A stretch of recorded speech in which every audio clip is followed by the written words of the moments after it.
Alright, so here is how this went down. I got to go to a special crew screening of this movie. This is my ticket stub. It says cast and crew screening underneath the title there. Because right now I know a person who is currently working on the Avatar sequels, and same director, producers, James Cameron, Jon Landau. So the Avatar crew also got tickets to the screening, and I got to be this person's +1. But wait, the story doesn't end there. At this screening, I met CJ Jones. For those of you who have seen and love Baby Driver, he was the deaf dude. He's actually deaf in real life. He's a sign language consultant in the movie business. So it was pretty cool to meet him, so shout out to him and his wife Cassandra. You're both just awesome people. Alright, now let's talk about this movie. Alita, Battle Angel. So Alita, Battle Angel is a movie, I guess 20 years in the making, like most of James Cameron's movies. It's based off an old Japanese manga, which is funny because I heard this is like one of the few movies that actually does its manga justice. Like I've seen comments from fans going, yeah, you absolutely were true to the source material. So that's pretty cool. It takes place over 500 years in the future. We have Christoph Waltz as Dr. Dyson Ito. He finds this body in a scrapyard one day, and so he makes it into this young teenage girl cyborg, who he names Alita. So the movie revolves around her, and she has a dark secret past. She's got some fighting moves, and now the bad guys are like, yeah, she's bad news, we gotta cut her out of the equation. And now we have our movie, which I thought was awesome! Now, I'm not huge on anime. Generally speaking, I usually stay away from that stuff. But good news, you don't have to be a fan of anime to love this movie. Rosa Salazar stars as Alita, and aside from the motion capture and visual effects being top-notch, this is actually a great character. Because, she's trying to figure out who she is, how she fits into this world, why she can't remember anything about her past, where she comes from. All that stuff to me was intriguing as shit. And then you have Christoph Waltz as Dr. Ito, who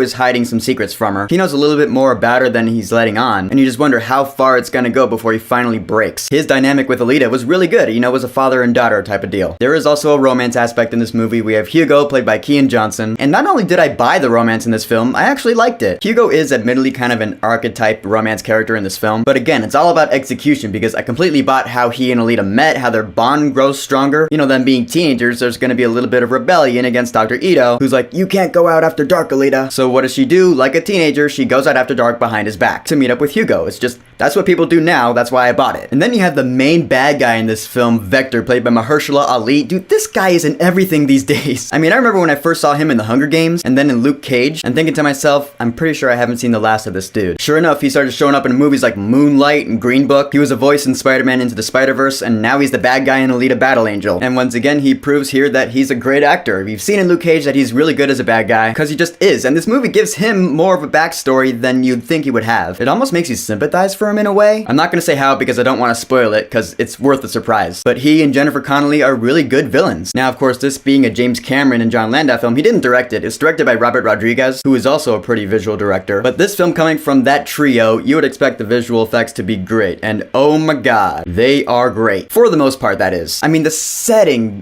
the whole city, it's just mind-blowing to see. It's nothing really new, like, it's not unlike anything I've ever seen, but it still feels like a real lived-in world. It reminded me of Elysium, that Neil Blomkamp movie that came out a few years back, where you have this, like, shitty civilization, Iron City is what it's called in this movie, where, it looks like Wall-E, it's all down and dingy and dirty, and then in the sky, you have this utopia, Elysium-like place, and everyone down in the city is like, I want to go up there. We've seen that in a few movies before, and this movie was like a better version of Elysium. However, not all the visual effects are great. Like, some of the cyborg characters, they just look kind of awkward, because they're like human faces on completely mechanical bodies. That to me just looks kind of weird. Like, towards the end, there's a character who's a completely human head, like the entire head, and then a robot body underneath. It just looked really strange to me. But that to me is the biggest glaring issue of the film. The story was still great, because it's still intriguing as hell. And I haven't even touched on the action scenes. Holy fuck! The action scenes to me are like the highlight of this film. Because when Alita throws down, it is awesome! It's one of those things where when she first starts fighting in this film, she doesn't know that she has the moves, so when they come out of her, she's like, whoa, what did I just do? Which to me automatically made it interesting. Because again, you're intrigued, you're like, how does she know how to do that? And then the more the movie goes on, the more Alita just kicks some solid ass, and also discovering more about her past, it's gratifying. Straight up though, some of the moves that Alita pulls off in this film, you're like,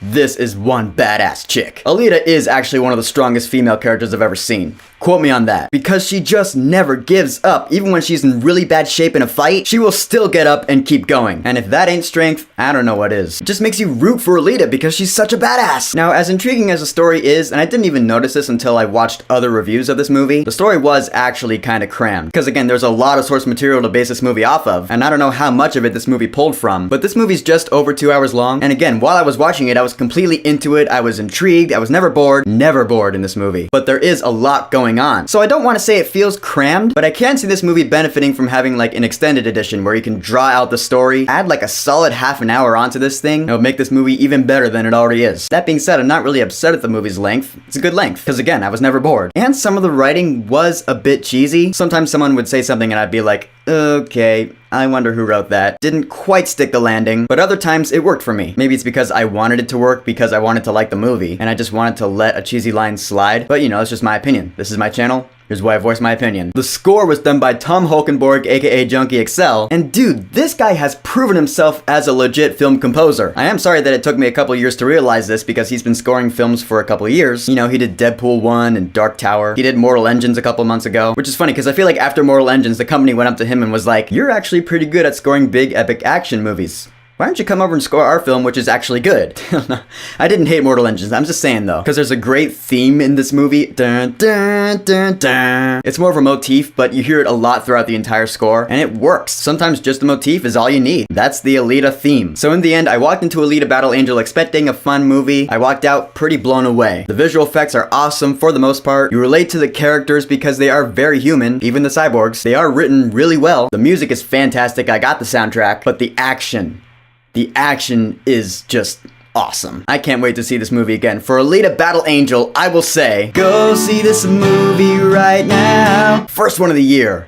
Awesome. I want to see a sequel. I want to see this franchise go forward. I don't know if it's going to happen, and if it does, I don't know if James Cameron and Jon Landau are going to come back to do it. And if they don't come back to do it because they're so busy working on the Avatar sequels, then whoever they get for the sequels, I hope they're good, but I just can't help but be intrigued. The movie leaves it open for a sequel, and I want to see it. So Alita Battle Angel, have you seen it? What did you think about it? Have you read the original manga? What do you think about it? Whatever you think, go ahead and leave a comment. And don't forget to subscribe.